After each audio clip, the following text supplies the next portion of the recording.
On a travaillé sur une articulation qui soit la plus opérationnelle pour le détaillant, puisque le niveau de formation et les besoins de formation varient en fonction du contexte de chacun. L'objectif était de simplifier la lecture et l'adaptation du guide en fonction des contextes. En l'occurrence, on a créé plusieurs packs de formation qui vont mettre en évidence soit des notions de gestion commerciale par rapport à des objectifs à atteindre, soit des notions de management et de ressources humaines, soit des notions de comptabilité et de contrôle de gestion, soit des notions de nouveaux outils de vente avec des fonctions liées à Internet, Facebook, Twitter, voilà, essayer de toucher d'autres consommateurs, en tout cas de les toucher de manière différente. Et pour éviter de rentrer dans un programme de formation beaucoup trop large, beaucoup trop varié, on a packagé selon des thématiques et selon des objectifs à atteindre. Donc aujourd'hui, il y a 4 packs de formation qui sont destinés à la fois aux porteurs de projets. Donc là, on aura plus un pack qui a la création ou à la reprise d'entreprise, avec des notions de gestion, de comptabilité, de business plan prévisionnel. Et nous avons par exemple aussi un pack de formation qui est dédié à des entreprises qui disposent de 3, 4, 5 points de vente avec du personnel et des fonctions différentes.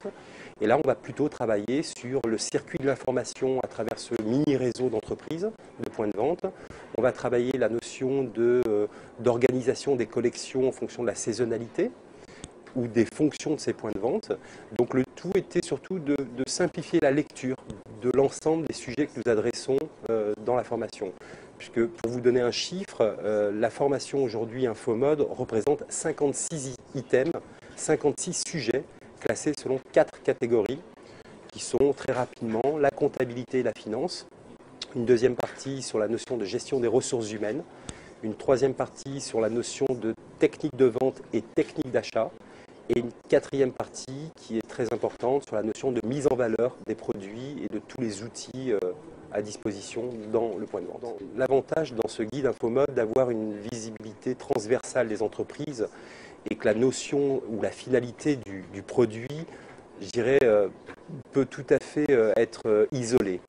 Les techniques d'audit et de compréhension des besoins managériaux, des besoins commerciaux, des besoins de développement en commerce organisé, c'est-à-dire s'agrandir par croissance interne ou externe, peut s'adresser à toutes les entreprises. Et notre méthodologie de travail, on s'aperçoit qu'elle est tout à fait adaptée à des segments ou des secteurs d'activité très différents, puisque nous avons d'ailleurs dans notre référence client, nous avons des entreprises qui interviennent dans des domaines tels que la restauration rapide, le mobilier et la décoration d'intérieur, la création de vêtements. Donc là, on est plus en amont du métier du retail, on est plus sur des créations et du stylisme. Donc, toute cette méthodologie que nous avons mis en œuvre pour écrire InfoMode, aujourd'hui a été, je dirais, amplifiée sur d'autres secteurs d'activité.